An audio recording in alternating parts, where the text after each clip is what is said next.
The guards dragged her down the cold hallway, her hands locked in thick metal cuffs, her feet chained so tight they cut into her blue skin. She growled like a beast, her sharp teeth bared, eyes glowing bright yellow in the dark. 2 guards held electric rods, but even they stepped back each time she hissed. "She's not a girl," one muttered. "She's a monster. She bit off Krell's finger yesterday," the other said. "This one's cursed." They weren't wrong. She had been caught in the ruins of a crashed alien pod. Half wild, dirty, and starving, she had fought every living thing that came close. Her claws had cut open soldiers. Her teeth had broken bone. Nobody had tamed her. Not even shock collars worked. The warden had an idea instead. "Throw her into the human cell," he ordered with a cruel grin. "Let's see who survives." The guards laughed as they opened the heavy door. The cell was dark, cold, and quiet. Inside sat one figure barely moving. A man. He had been there for months, silent, calm, a ghost among the prisoners. No one even remembered his name. They shoved the alien girl inside and slammed the door. She spun around and roared, slamming her chained fists against the wall. The guards just laughed and walked away. She turned, breathing hard, growling. Then she saw him, the human. He didn't move. He sat on the floor, his back against the wall, legs crossed. His eyes were open, but he didn't blink. His face was thin. His clothes were old and torn. But something about him felt different. The girl stepped closer, dragging her chains. Her fingers twitched, ready to fight. Still, the human didn't move. She stood right in front of him now. Her claws were sharp. She could rip him apart in seconds. But he only said one word. "Hungry?" She blinked, confused. He reached slowly into his torn coat and pulled out a small piece of dry bread. He held it out. She stared at him like he was mad. Her whole life people shouted, beat, or locked her up. Nobody gave her food. She didn't take it. She didn't trust him. She backed away into the corner and watched him. He didn't chase her.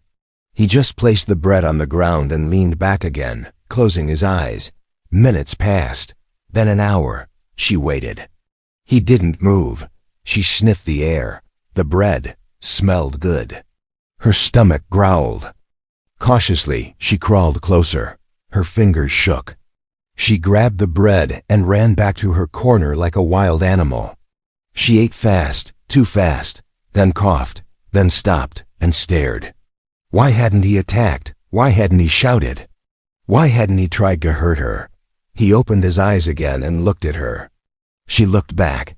Something inside her chest felt strange. It wasn't fear. It wasn't anger. It felt warm, like a small fire. She didn't understand it, but she didn't growl again. She didn't snarl.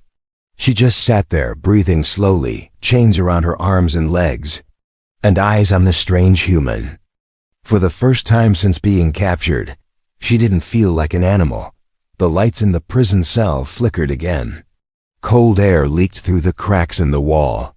The wild alien girl sat curled in the far corner, her arms hugging her knees, chains clinking with every breath, but her eyes never left the man. The human hadn't moved since she took the bread. He sat the same way back against the wall, head resting, eyes closed, as if he were asleep or deep in thought. She waited for him to change, to snap, to hit, to shout, but he didn't. She didn't understand it. In her world, silence was never safe. So she crept closer, step by step, chain by chain. When she reached the center of the cell, she crouched low and sniffed the air. The human smelled strange. Like dust, metal, and something else, something warm. Not like the guards. Not like the monsters. She tilted her head, confused. Her fingers slowly reached toward him. She poked his knee. Nothing. She poked again. Still nothing. He finally opened his eyes and looked at her. Not angry, not scared, just calm. "You don't have to be afraid," he said softly. She flinched. "I'm not afraid." She hissed. His lips curled into a small smile. I wasn't talking about me. Her yellow eyes narrowed. You're not normal. Neither are you, he said, still smiling. She sat down in front of him. Chains wrapped around her ankles and wrists. Her nails scratched the floor lightly. You don't smell like the others, she whispered. He nodded. They left me here a long time ago. Why? I asked too many questions, he replied. I saw something I wasn't supposed to. Her brows pulled together. Then why are you nice?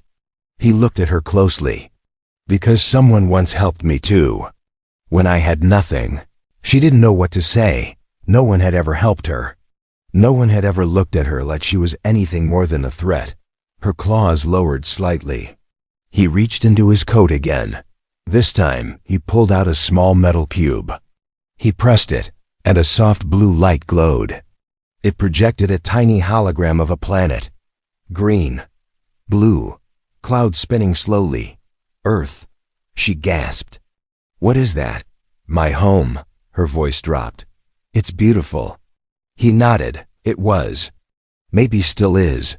She leaned forward, staring at the glowing ball. I've only seen war, hunger, fire, she said. I didn't know worlds like that existed. He tilted his head. What's your name? She hesitated. Then, for the first time in her life, she said it out loud. Rava, she whispered. He smiled. I'm Eli. They sat there in silence, two strangers from different stars, trapped in a small, cold cell. But something invisible had changed. No growling. No screaming. Just soft breathing, shared space, and a flickering light between them. That night, when the guards passed by and looked into the cell, they saw something strange. The wild alien girl was sitting peacefully beside the human, not attacking. Not hissing, just resting. One guard nudged the other. You think the human drugged her or something? I don't know, the second muttered. But I don't like it. As they walked away, inside the cell, Rava whispered, Will they hurt you again? Eli opened one eye. Probably, he said. But they can't change who I am. Her voice was soft. I'll bite them if they touch you. He smiled again. And for the first time since being captured, she smiled back. It started with a sound, a soft click. Rava's ears twitched. She had sharp hearing, much better than any human. She turned her head slowly and stared at the door. Someone was coming. Eli sat up from the floor. He looked at her. Guards? Rava nodded. Footsteps, heavy ones, and laughter, bad laughter. The kind she remembered from her capture. The kind that made her claws itch. The door slid open with a hiss, and two guards stepped inside. One held a shock rod. The other had a chain collar.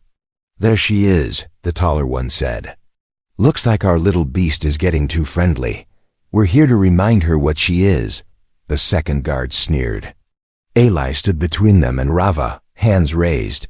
Don't touch her, he said calmly. The guards paused, surprised. The first one smirked. Or what? You'll blink us to death? They shoved him hard. He hit the wall with a heavy thud.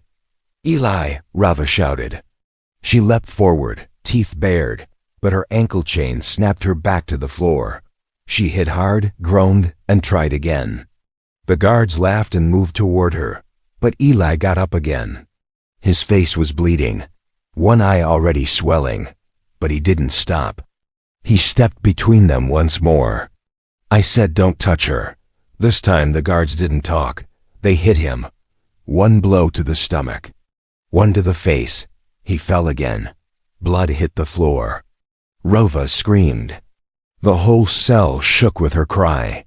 Her chains rattled. Her body burned. The guards turned toward her. That's enough noise from you. But they never got closer. Rava's chains glowed. Not normal. Not metal. Not anymore. Something in her snapped. Her eyes lit up like stars. Her skin glowed faint blue. The guards froze. Then they screamed.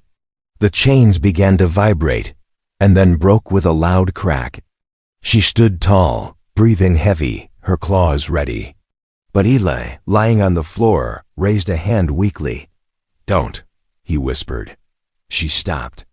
The guards were crawling back. Terrified, Rava stared at them. At her broken chains.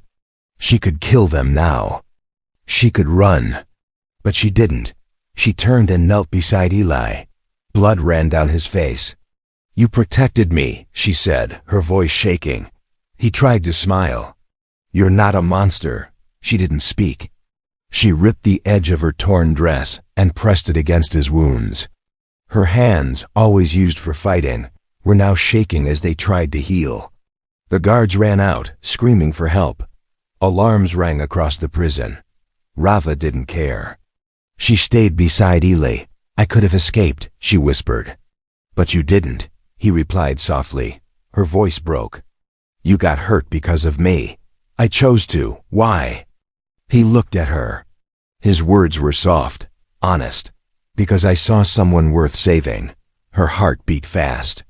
No one had ever said that to her. No one had ever looked past her claws, her growls, her pain. Eli did, even while bleeding, even while hurt. He saw her, not as a beast, not as a prisoner, but as someone real. That night, she didn't sleep in the corner. She curled up next to him, close, quiet, warm. For the first time in her life, she felt safe. Days passed. The guards didn't return. Not after what they saw. Not after what they felt when Rava broke her chains with nothing but rage and willpower.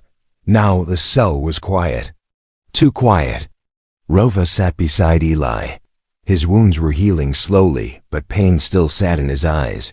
She didn't leave his side. Not even for a second. Sometimes she would stare at the ceiling and whisper, "I could have escaped that day." Eli would reply softly, "But you didn't. That's why I trust you." One day, Rava noticed something strange. Eli wasn't sleeping. He was drawing. With a piece of rusted metal from the wall, he scratched marks on the floor. Lines, symbols, circles, maps. She watched him for hours. "What are you doing?" she finally asked. "Making a door," he said, without looking up. Her brows pulled together. "There is no door. There will be." He pointed to the lines. "Every prison has a pattern, air vents, power lines, guard patrols, weak spots." He stood slowly and tapped one brick in the wall. "This one hums at night. That means there's a power box behind it." Then he pointed at the ceiling. "That part leaks cold air. Probably a maintenance shaft above." Rava blinked. "You've been watching everything," she said. "For months," he nodded. "Why?" "I was waiting for someone," he said. "Someone?" she asked. He looked at her. "You." Rava's heart jumped. She didn't know what to say. He turned back to his drawing. "This isn't just a cell, Rava. It's a puzzle. And I've been solving it." She crouched beside him and touched the lines. "But why not leave before?" He paused. "Because I had nothing to leave for. But now ... I do." Rava stared at him. Warmth filled her chest again, like a fire she couldn't control. She whispered, "Teach me." So he did. Every day he showed her more. How to listen to the walls. How to feel vibrations. How to spot when guards passed by without looking. They trained in silence. Spoke in whispers. Waited. Prepared. And the map on the floor grew. Then one day, Eli whispered, "Tomorrow. Shift change. Only 2 guards at the outer gate. The hallway cameras will blink for 15 seconds. Rava nodded. Her claws were sharper now, her steps quieter. But Eli looked tired, his body still weak, his breath slower than before. "You're not ready," she said. He smiled. "Neither were you." They sat together that night, side by side. Rava asked, "What if we fail?" Eli answered, "Then we try again, or we die free." Suddenly, a noise broke the moment. A soft beep. Eli stood fast. He pulled a small metal chip from under a floor tile. Rava's eyes widened. "What's that?" "A tracker," he said. "Buried deep. It just turned green." "What does that mean?" "Someone outside just activated it. You have friends?" He nodded slowly. I used to be part of something bigger. A unit. They thought I was dead. Maybe. They just found me. Reva looked at the blinking chip. Then they'll come? Maybe. But we still run tomorrow? Yes. She touched the wall, her fingers tracing the escape path. Then I'll protect you this time, he smiled. But outside the cell, in the shadows, a camera lens turned red. Someone had been watching. Someone who didn't want either of them to leave. The alarms had not started yet. The guards were switching shifts. The hallway lights were blinking low. It was the moment Eli had waited months for. He whispered, "Now." Reva nodded. She moved like a shadow, claws silent on the cold floor. Eli pulled the power cable from the wall panel he had slowly loosened over the last week. Sparks flew. The cameras blinked. For exactly 15 seconds. That's all they had. The cell door clicked, then unlocked. They pushed it open. No guards in sight. They slipped into the hallway. Reva kept low, her eyes glowing in the dark. She heard every sound: footsteps, breathing, engines far above. She guided Eli forward. He limped, still weak, but his mind was sharp. "Left corridor," he said. "Then down the waste chute. It'll drop us near the transport bay." "Too loud," she whispered. "They'll hear us drop. Then we fight." She didn't argue. She was ready. They turned the corner and ran straight into 2 guards. The guards froze. So did the humans. Inmates loose. One guard screamed, reaching for his weapon. Too late. Reva leapt, claws flashing, landing like a wild cat.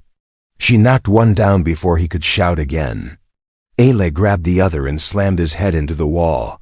The man dropped. Sirens blared. Now the whole prison knew. Eli grabbed the blaster from the fallen guard. Reva grabbed the key card. "Run!" Eli shouted. They sprinted down the steel corridor. Behind them, red lights flashed. Gates slammed. Doors locked. But Eli knew the system. He aimed at a control panel and fired. The blast opened a sealed vent. "In here." Reva dove first, crawling through the narrow metal tunnel. Eli followed, blood still fresh on his shirt. Guards shouted behind them. Shots rang out. Sparks danced in the vent. They slid down, turned sharp corners, until they dropped straight into the trash bay.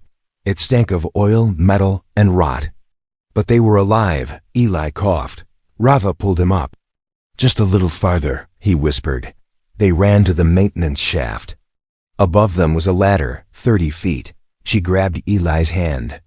"Climb on my back." "I can't. You saved me," she growled. "Let me carry you." He hesitated, then nodded. She climbed fast, strong, silent. Shots echoed below. "They're in the shaft." She reached the top, kicked the hatch. It burst open. Fresh air. Cold night. Stars. Freedom. But as she pulled Eli out, a laser blast hit the wall beside them. She growled and turned. A whole squad of guards was coming up the hallway. Too many. Eli looked at the gate ahead. "That's the hangar." They ran. But halfway through the corridor, Eli stopped. "What are you doing?" Reva shouted. He shoved a panel open on the wall and yanked wires. Then he looked at her. "If I jam the gate now, they won't follow. But then you won't get through." He smiled. "You can." "No," she screamed. "Reva, this is your chance." She grabbed his arm. "We both go." He pushed her gently. "You're stronger than me now. Go." She looked into his eyes. Tears filled hers. "I waited my whole life to be seen," she whispered. "You are more than chains," he said. "You are fire." Then he shoved the switch. The emergency gate dropped between them with a loud crash. She screamed. He stood behind the glass wall, watching her. Guards filled the hallway behind him. She ran, crying, and burst through the hangar door, stole a guard skiff, and flew into the sky. But her heart was still in that prison, still behind the gate, still with the man who had changed everything. The stars looked cold from the stolen skiff. Reva sat in the pilot seat, her claws shaking on the controls. She had escaped the prison, yes, but she didn't feel free. Eli was still inside. The gate had shut between them. She had begged him, screamed, cried, but he had chosen to stay, chosen her. The skiff's engines hummed as she flew far from the prison planet, past broken satellites and rusted drones, deep into dark space. The ship's eye blinked awake and said, "Coordinates required." She had none. Nowhere to go, no one to call. So she gave the only order she could. Anywhere ... away. 3 weeks passed. The stolen ship carried her to the edge of neutral zones, where warships rarely searched. She crashed once into an asteroid belt. Escaped pirates, survived on protein cubes and water packs. But every night, she remembered his face, his calm voice, the way he stood in front of her when the guards attacked. She was once called a beast, a monster, a wild thing. But Eli had looked at her and said, "You're worth saving." On the 4th week, the skiff's power began to fail. Warning lights blinked. The eye spoke in a cold voice. Life support at 20%. Emergency beacon activated. She cursed it and slammed her fist on the console. "No, turn off the beacon. They'll find me." But it was too late. A signal flashed on the screen. Someone had received the call. A ship was coming. She grabbed a blaster and crouched low, heart racing. The radar beeped again. A small vessel entered the area. Not a warship, not prison guards. It was a rebel craft, fast, sharp, dark red hull. It hovered near her skiff and sent a voice transmission. To the pilot, "Identify yourself or be boarded." She hesitated. Then whispered, "My name is Rava. I escaped from planet Blackhold. I left someone behind." Silence. Then the voice returned. "Say his name." Her breath caught. "Eli," she said. "His name is Eli," the voice answered softly. "Open your hatch." "We've been looking for him for years." Inside the rebel ship, the crew was small 5 beings from different species. One of them, a woman with cybernetic arms, scanned Rava and said, "You're lucky we picked up your beacon. Eli was one of us." Before he disappeared, Rava's voice shook. "He's still there." "He saved me." The captain nodded. "Then we save him." That night, Rava sat alone in the ship's quiet observation room. A hologram blinked to life beside her. It was Eli, a younger version from an old file, smiling, saluting. "Unit 9, the file said. "Recon Specialist." "Status, Mia." Rava watched in silence. She whispered, "You weren't just kind. You were a hero." The next day, they reached Blackhold orbit. But the prison was gone, blown apart. Massive chunks of steel floated in space. No signs of life. Rava stared out the window, heart frozen. No. The crew searched the wreckage for hours. Heat signatures, capsules, bodies, nothing, then hope. A faint signal. A life pod, buried under debris, shielded from the blast. The rebels pulled it in. The door hissed open. Inside was him, bruised, burned, but alive, breathing. Rava fell to her knees. She touched his face with trembling fingers. His eyes fluttered open. "Rava!" She laughed and cried at the same time. "You idiot," she whispered. "You stayed behind. You flew back," he whispered. She nodded, tears falling. "I told you. I'd protect you next." The med bay was quiet. Eli lay on a soft bed, connected to machines that blinked and beeped gently. His skin was pale, bruises still fading, bandages wrapped around his chest and arms. Rava sat beside him. She hadn't moved for hours.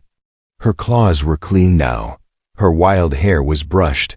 And for the first time, her body wasn't chained, bruised, or starving. But her heart still raced every time he breathed.